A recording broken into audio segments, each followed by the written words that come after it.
Hello बच्चों, आज हम पढ़ेंगे सारा आकाश पूर्वार्ध सांझ। अध्याय प्रथम।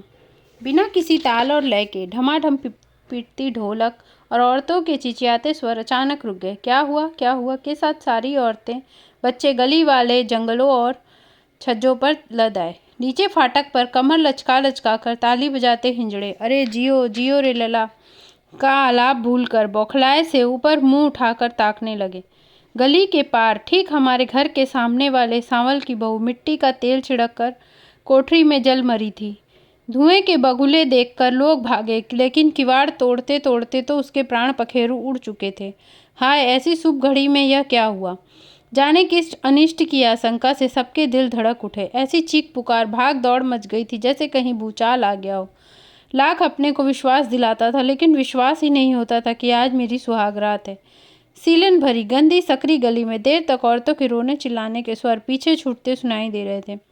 इधर उथल पुथल में आंख बचाकर मैं भाग निकला। पीछे से आने वाला स्वर किसी के विवाह के आनंद में गाने का स्वर है या किसी के जल मरने पर रोने का, यह फर्क करना मुश्किल हो गया था। शायद यह फर्क करने की मुझे फुर्सत ही नहीं थी। आज सारा संसार जान गया है इस लड़के की सुहागरात है। देश को साहसी और कर्मठ युवकों की जरूरत है का नारा देने वाला यह युवक भी अब चौपाया हो गया है। कोई विश्वास करेगा कि जो आंधी पानी में भी नहीं रुका, वही समर 2 हफ्तों से शाखा नहीं गया है।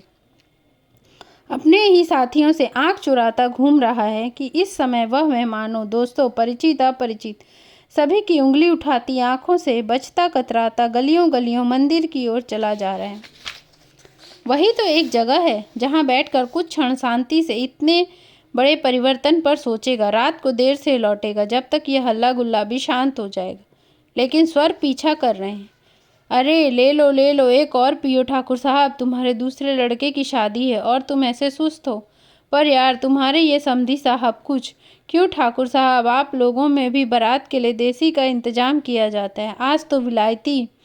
झंझलाया हुआ चेहरा, कीचड़ भरी आंखें, लड़खड़ाती जबान, भपारे छोड़ती शराबी सांसें।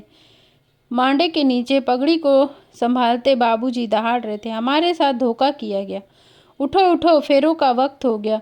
सोना ही तो है, जाकर जनवासे में सोना। यहाँ पड़े हो, न शरीर का होश न कपड़ों का ख्याल।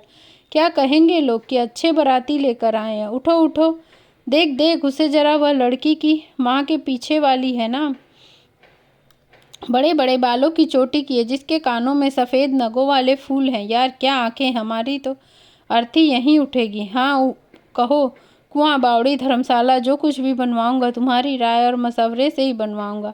इसके बाद लड़की वचन लेती है कि तू तू ऊ बाहर नफीरी और किडिंग किडिंग धम नगाड़े के जोड़ तोड़ मिलाए जा रहे हैं।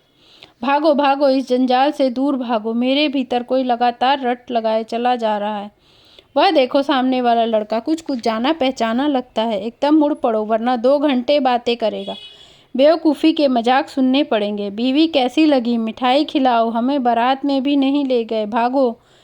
कैसा बोझिला प्रारंभ है जिंदगी का। मन होता है सब कुछ छोड़ छाड़ कर कहीं दूर अनजानी जगह भाग जाऊं। कल ही अखबारों में निकलेगा, बेटा तुम्हारी माँ की तबीयत बहुत खराब है। हमें अब कोई शिकायत नहीं। आसपास कहीं तो कोई गति नहीं है। लगता है जैसे कोई भारी ट्रक किसी रेतीली और फुसफुसी धरती में जाकर फंस गया है। इंजन धू धू कराहता है और घर घर पहिए घूमते हैं, लेकिन ट्रक वहीं खड़ा है और पहाड़ जैसे बगुले आसमान तक छा गए हैं। कुछ भी नहीं दिखता, दिशाएं खो गई हैं।